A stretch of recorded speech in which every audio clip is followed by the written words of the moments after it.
All right, good morning, intermediate algebra students. All right, today the first con you're doing is called using slope and intercepts in context, just meaning you just got to tell me what does it stand for. So in this one, I'm reading right here.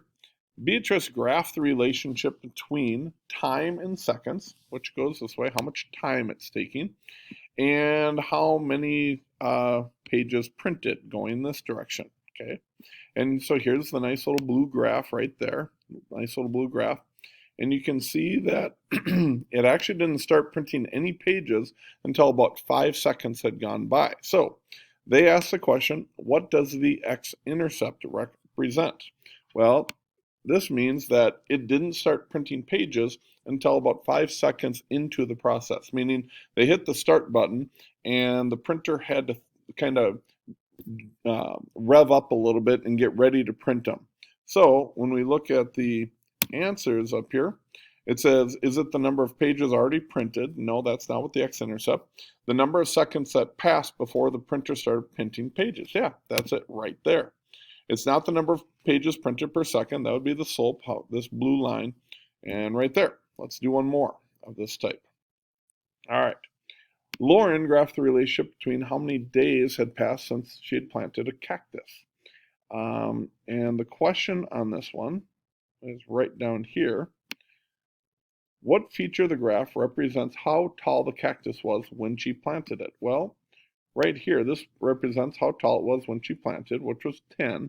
And that is your, does anyone know what this axis is right there? Should be your y-axis. So really, it represents the y-intercept. So when we go to our list of questions, we're looking for which one's the y-intercept right there. And that's what you're doing for that one. Shouldn't be too hard. You're just kind of describing what those are in the context of those. Next con. It says linear equation word problems / tables. Well, here's our table. And this one's asking, what is the additional fee for each meter climb? So you can see that as we're climbing, we are paying money. I don't know why we pay money, but I guess we are. I guess it would probably explain if I read the above. I don't even feel like I need to, though. So I'm paying money for every time I climb a meter. So how do we figure out how much additional for each meter climbed? Well, I need to take how much extra I'm paying, going from 118 or 114.10 to 118. To figure that out, I can take 118 minus 114.1, and that equals $3.90. And so I had to pay $3.90 for going from 70 meters to 100 meters, which I just take 100 minus 7 equals 30. Then I just simply divide $3.90 for the 30 meters I climbed, and that means I'm paying 13 cents per meter. There you go, not so tough. So you take your price divided by your meters climbed, and you get your 13 cents. Let's do one more to make sure we understand what we're doing on this one. All right, on this one, we want to know, notice how I like to read the questions first. How long did it take Julia to get ready for a delivery? Well, I don't know quite what that means. Let's read this one. Julia got a delivery order.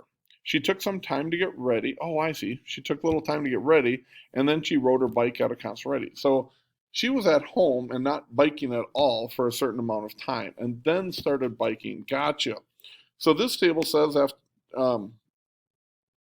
46 minutes had passed after going 6 kilometers, and then 58, and then 70 for 10.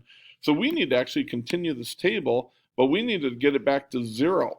Okay, how much time had gone by before she even started biking? So I'm going to take my table here. So 10, 8, 6, I'm going to keep going 4, 2, 0. I want to know when she biked 0 kilometers, how much time had passed. So since we've gone 70 to 58 is minus 12. Minus 12, I'm going to keep subtracting 12. So 46 minus 12 is 34. 34 minus 12 is 22. 22 minus 12 is 10. So she took her 10 minutes to get ready before she started biking. Hey, that's how you do it, guys. I hope you have a wonderful day. You got 2 cons to do today, and we will see you tomorrow. Bye-bye.